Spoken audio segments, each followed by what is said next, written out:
வணக்கம் நண்பர்களே. மலை பிரதேசத்துல வாழ்றவங்க ரொம்ப குடுத்து வச்சவங்கன்னு நம்ம எல்லாரும் நினைச்சிட்டு இருக்கோம்.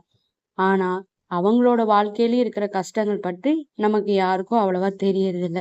இன்னைக்கு அத பத்தின ஒரு கதையை தான் நம்ம பார்த்து தெரிஞ்சுக்க போறோம். வாங்க கதைக்குள்ள போலாம். நம்மள நிறைய பேருக்கு மலைப்பகுதினா ரொம்ப பிடிக்கும் இல்லையா? ஊட்டி, கொடைக்கானல், மூணார் மாதிரி இடங்களுக்கு போனா மனசே லேசாகிரும்.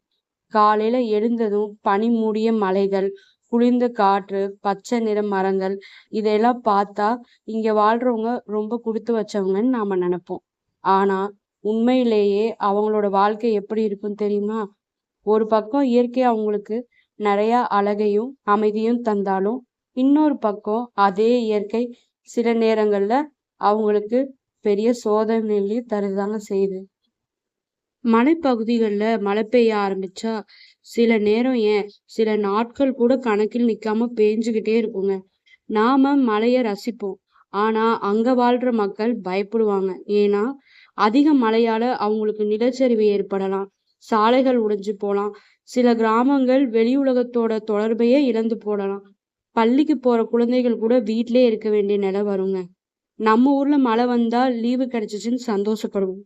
ஆனா மலைப்பகுதியில இருக்க குழந்தைங்களுக்கு அது கவலையாவும் இருக்கும். அதே நேரத்துல அந்த மழை தான் அங்க இருக்கிற விவசாயிகளுக்கு உயிர். தேயிலை தோட்டங்கள், காய்கறி, பயிர்கள், பழத்தோட்டங்கள் எல்லாமே அந்த மழையை நம்பிதாங்க வாழுது.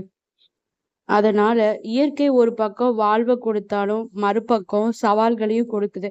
அதுதாங்க வாழ்க்கையோட உண்மையும் கூட. நமக்கு அழகா தெரியிற ஒரு இடத்துக்கு பின்னாடி இவ்ளோ போராட்டம் இருக்குன்னு நம்ம என்னைக்காவது நினைச்சு பார்த்திருக்கோமா?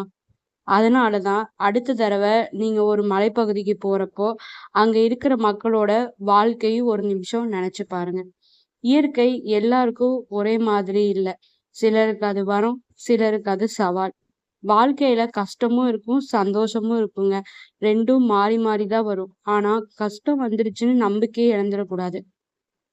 இன்னைக்கு மழையால பாதிக்கப்பட்ட மலைப்பகுதி மக்கள் நாளைக்கு அவங்களோட உழைப்பாலும் போராட்டத்தாலும் மீண்டு எழுந்து நிற்பாங்க. உண்மையிலேயே வாழ்க்கையில வெற்றி பெறுவது யார் தெரியுமா? கஷ்டமே வராதவங்க இல்லைங்க, கஷ்டத்தையும் கடந்து முன்னேறவங்க தான். அதனால எந்த சூழ்நிலை வந்தாலும் தைரியமா எதிர்கொள்ளணும். ஒவ்வொரு இருண்ட இரவுக்கு பிறகுதான் ஒரு அழகான விடியல் காத்துட்டு இருக்கோம். இந்த கதையில உங்களுக்கு பிடிச்ச பகுதி எது? கண்டிப்பா கமெண்ட்ல சொல்லுங்க. இந்த மாதிரி உண்மை வாழ்க்கை கதை பிடிச்சிருந்தா லைக் பண்ணுங்க.